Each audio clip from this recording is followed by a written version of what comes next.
ओम शांति। 11 जून 2023 बाप दादा की महावाक्य हैं। अव्यक्त मुरली रिवाइज कोर्स है। Original date 9/11/95। ओम शांति। निश्चय बुद्धि की निशानियाँ निश्चिंत, विजयी और सदा निश्चिंत स्थिति का अनुभव।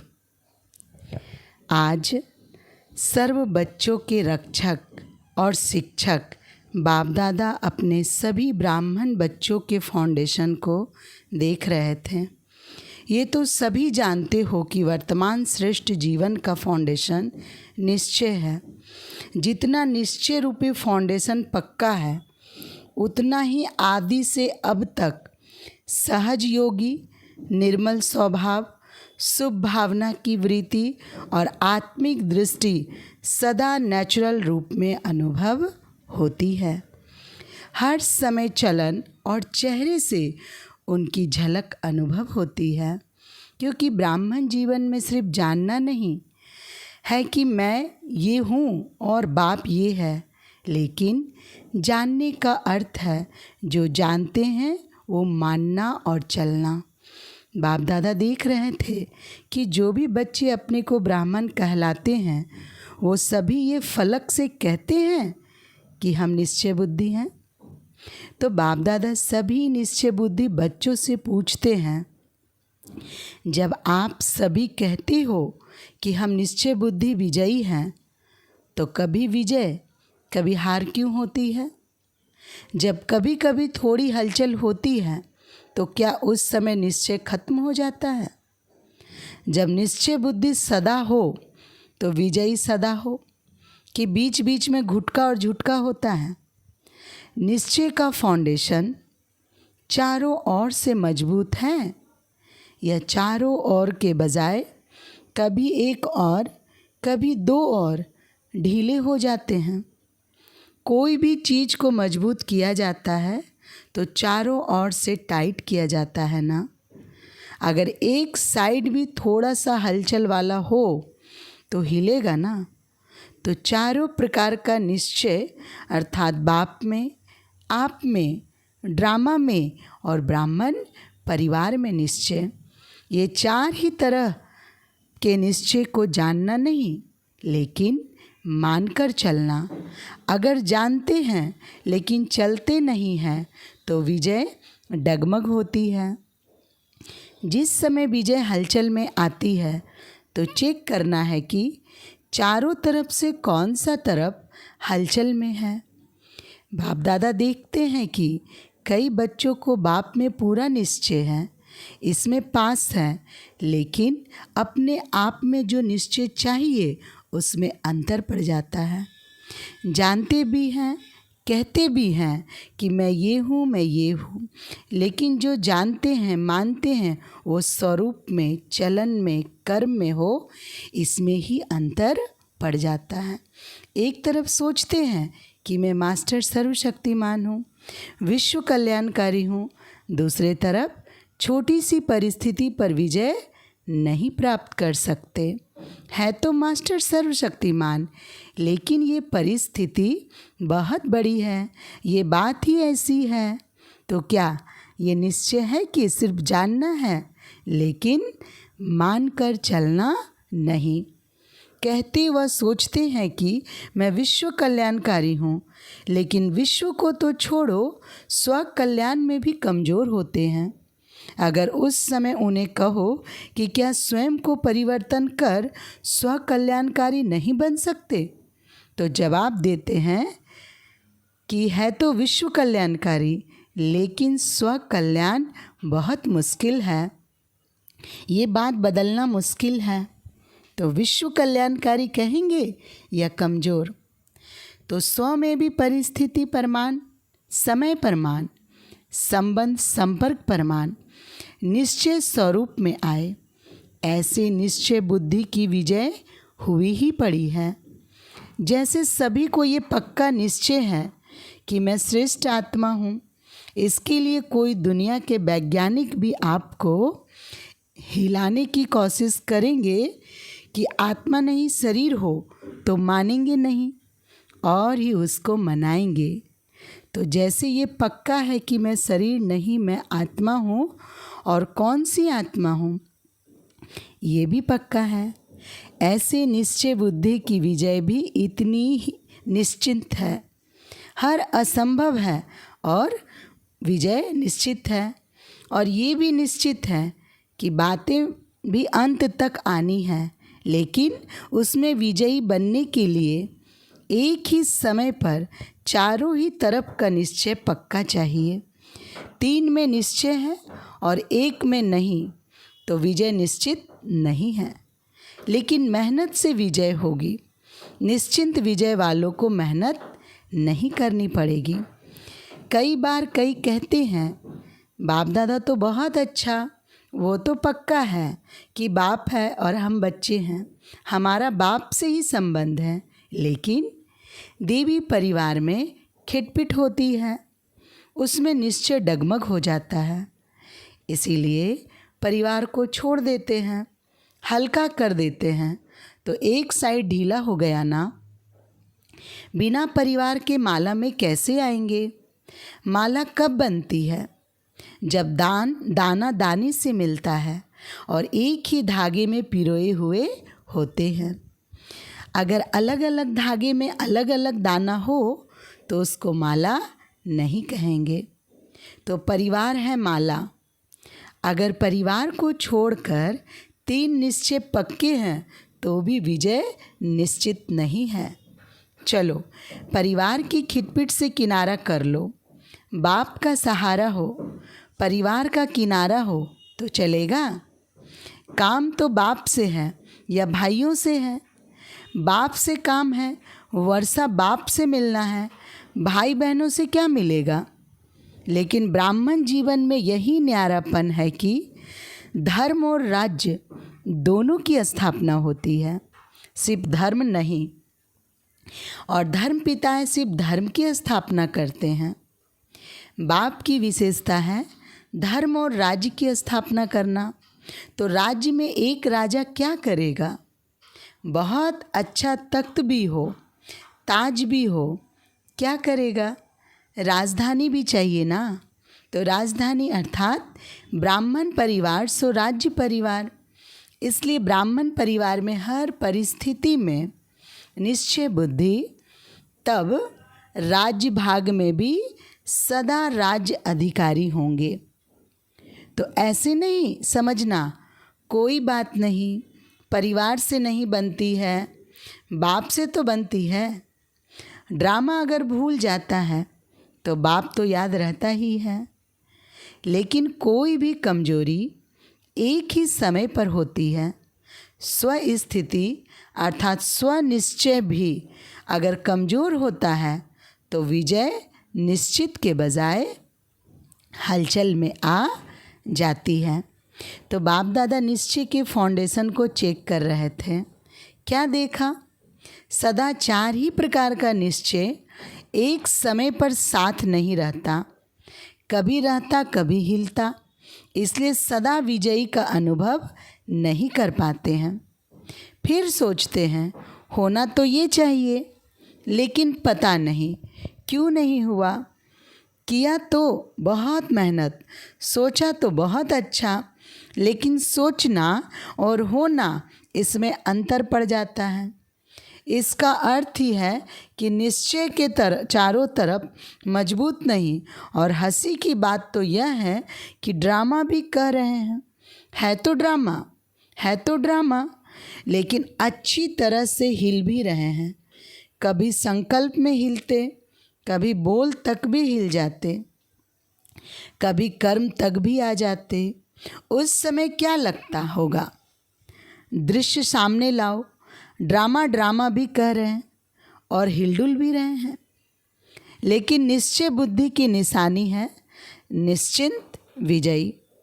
अगर विधि ठीक है तो सिद्धि प्राप्त ना हो, ये हो नहीं सकता। तो जब भी कोई भी कार्य में विजय प्राप्त नहीं होती है तो समझ लो कि निश्चय की कमी है।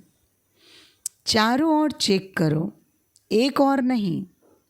और बात निश्चय बुद्धि की निशानी, जैसे निश्चित विजय है वैसे निश्चिंत होंगे। कोई भी व्यर्थ चिंतन आ ही नहीं सकता। सिवाय शुभ चिंतन के व्यर्थ का नाम निशान नहीं होगा। ऐसे नहीं व्यर्थ आया भगाया, निश्चय बुद्धि के आगे व्यर्थ आ नहीं सकता, क्योंकि क्यों क्या और कैसे ये व्यर्थ होता है। जब ड्रामा के राज को जानते हैं, आदि मद अंत को जानने वाले हैं, तो जो ड्रामा के आदि मद अंत को जानने वाले हैं वो छोटी सी बात के आदि मद अंत को नहीं जान सकते। ना जानने के कारण क्यों क्या कैसे ऐसे ये व्यर्थ संकल्प चलते हैं। अगर ड्रामा में अटल निश्चय है, नॉलेजफुल भी है, पावरफुल भी है, तो व्यर्थ संकल्प हिलाने की हिम्मत भी नहीं रख सकते। परंतु जब हिलते हैं तो सोचते हैं पता नहीं क्या हो गया। तो बाप दादा हंसते हैं कि ड्रामा के आदि मद अंत को जान लिया, अपने 84 जन्म को जान लिया, और एक बात को नहीं जानते। बड़े होशियार हो, होशियारी दिखाते हो ना समय प्रति समय। कल्प वृक्ष के सभी पत्तों को जानते हो कि नहीं? सभी वृक्ष के फाउंडेशन में बैठे हो या 7-8 बैठे हैं? तो जड़ में बैठे हुए वृक्ष को जानते हो, पत्ते पत्ते को जानते हो, और यह पत्ता नहीं कैसे? तो निश्चय की निशानियाँ निश्चिंत स्थिति, इसका अनुभव करो। होगा नहीं होगा क्या होगा कर तो रहे हैं, देखें क्या होता है, इसको निश्चिंत नहीं कहेंगे। और फिर बाप के आगे ही फरियाद करते हैं, आप मददगार होना, आप रक्षक होना, आप ये होना, आप ये होना। फरियाद करना अर्थात अधिकार गंवाना। अधिकारी फरियाद नहीं करेंगे, ये कर लो ना, ये हो जाए ना। तो निश्चय बुद्धि अर्थात निश्चिंत। तो ये प्रैक्टिकल निशानियाँ अपने आप में चेक करो, ऐसे अलबेले नहीं रह जाना। हम तो हैं निश्चय बुद्धि। कौन सा निश्चय कमज़ोर है वो चेक करो और चेंज करो। सिर्फ चेक नहीं करना, बाप दादा ने कहा था ना, चेकर के साथ मेकर भी हो। सिर्फ चेकर नहीं, चेक करने का अर्थ ही है सेकंड में चेंज होना। लेकिन चेक करो और चेंज नहीं करो तो बहुत काल से स्वयं में दिल शिकस्त के संस्कार पक्के होते जाएंगे, और जो बहुत काल के संस्कार हैं वही अंत में अवश्य सामना करते रहेंगे। कोई सोचे अंत में तो मैं सिवाय बाप के और कुछ नहीं सोचूंगा, लेकिन हो नहीं सकता। बहुत काल का अभ्यास चाहिए, नहीं तो एक सेकंड सोचेंगे शिव बाबा शिव बाबा शिव बाबा, और दूसरे सेकंड माया कहेगी नहीं, तुम्हारे में शक्ति नहीं है, तुम हो ही कमज़ोर। तो युद्ध चलती रहेगी या निश्चिंत नहीं होंगे। तो ब्राह्मण जीवन के अंत काल का जो लक्ष्य वर्णन करते हो वो सहज कैसे होगा? और अगर अंत तक ये व्यर्थ संकल्प होंगे तो वही भूतों के यमदूतों के रूप में आएंगे, और कोई यमदूत नहीं आते हैं। ये व्यर्थ संकल्प अपनी कमजोरियाँ यही यमदूत के रूप में आते हैं। यमदूत क्या करते हैं? डराते हैं और दूसरों के लिए कहेंगे विमान में जाएंगे, अर्थात उड़ती कला से पार हो जाएंगे। कोई विमान आदि नहीं है, लेकिन उड़ती कला का अनुभव है। इसीलिए पहले से ही चेक करके चेंज करो। कब तक करेंगे? बाप दादा को तो खुश तो कर देते हैं, करेंगे, प्रतिज्ञा भी लिख देते हैं, लेकिन वह कागज तक रहती है या जीवन तक। अच्छा, आज मधुबन निवासियों का भी टर्न है। मधुबन वाले से तो विशेष बाप दादा का स्नेह है, सबसे है, लेकिन फिर भी थोड़ा सा विशेष मधुबन निवासियों से है, क्योंकि निमित्त है। फिर भी देखो आप आते हैं, खातिरी तो ठीक करते हैं ना। मधुबन वाले खातिरी करने में पास है ना। मेहमान निवाजी करना ही महानता है। जिसको मेहमान निवाजी करना आता है वो महान हो ही जाता है। सिर्फ खाने पीने से नहीं, लेकिन दिल के स्नेह की मेहमान निवाजी वो सबसे श्रेष्ठ है। चाहे पिकनिक कितनी भी करा लो, लेकिन दिल का स्नेह नहीं मिला तो कहेंगे कुछ नहीं मिला। तो मधुबन वाले दिल के स्नेह सहित मेहमान निवाजी करते हैं। करते हो ना कि कोई नीचे ऊपर करेंगे तो कहेंगे बाप दादा ने ऐसा ही कहा। ऐसे नहीं करना। स्नेह के सागर के बच्चे होना। कब तक स्नेह देंगे?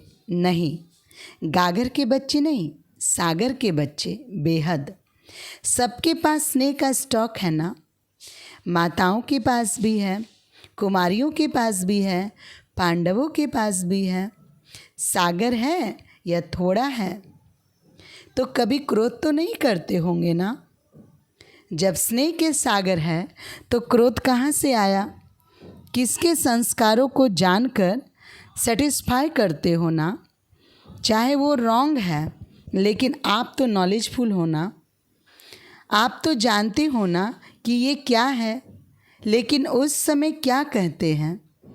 इसने ऐसा किया ना, इसीलिए हमने भी किया। रॉन्ग से रॉन्ग हो गया तो क्या कमाल की। उसने रॉन्ग किया और आपने उसका रिस्पॉन्ड भी रॉन्ग ही दिया। कई कहते हैं ना, क्रोध एक बारी करते हो तो कुछ नहीं होता, बार बार करता रहता है तो जानते हो कि जिसका स्वभाव ही क्रोध का है तो वो क्रोध नहीं करेगा तो क्या करेगा।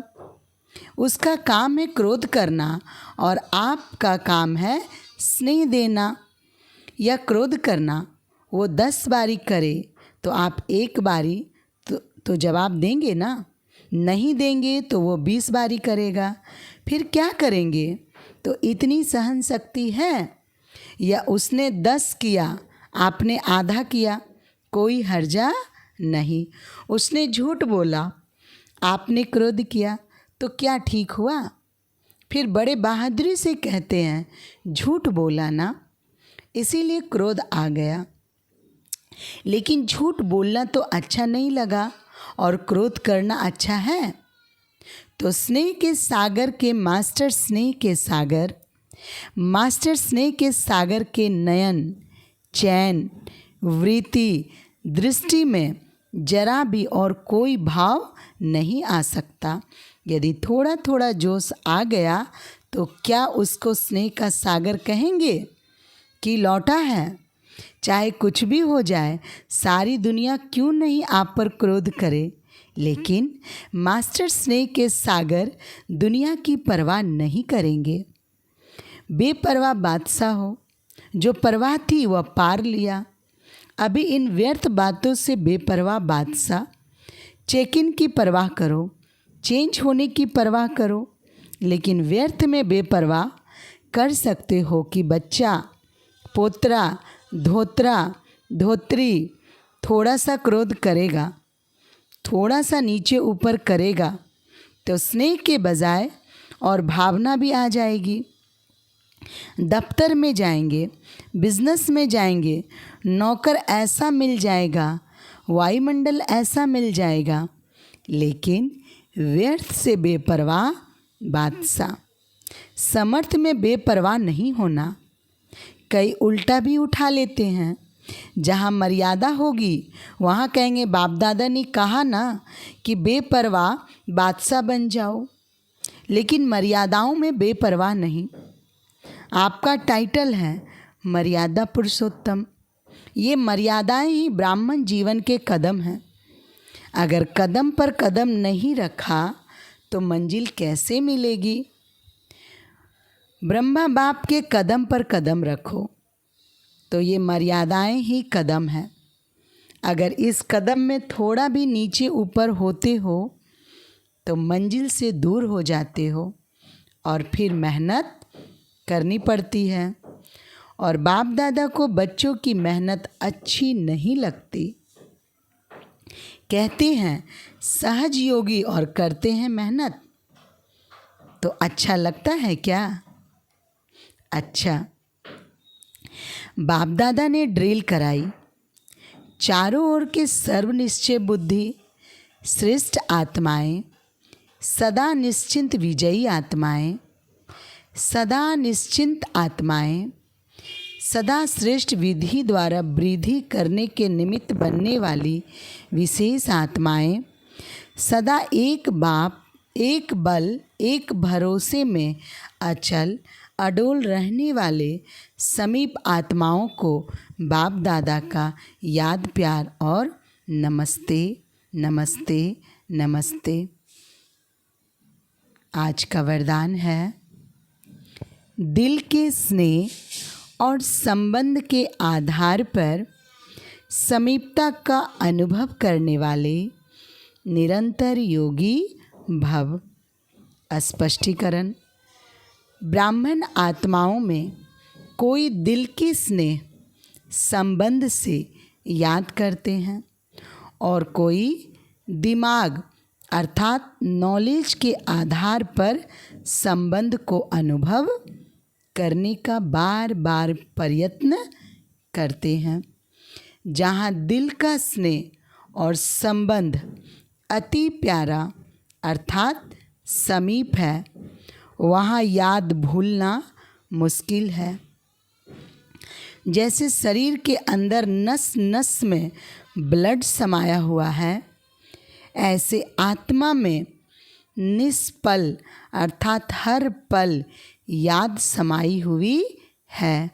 इसको कहते हैं दिल के स्नेह संपन्न निरंतर याद। स्लोगन है आज का, निस्वार्थ और निर्विकल्प स्थिति से सेवा करो तब सफलता मिलेगी। अच्छा, ओम शांति।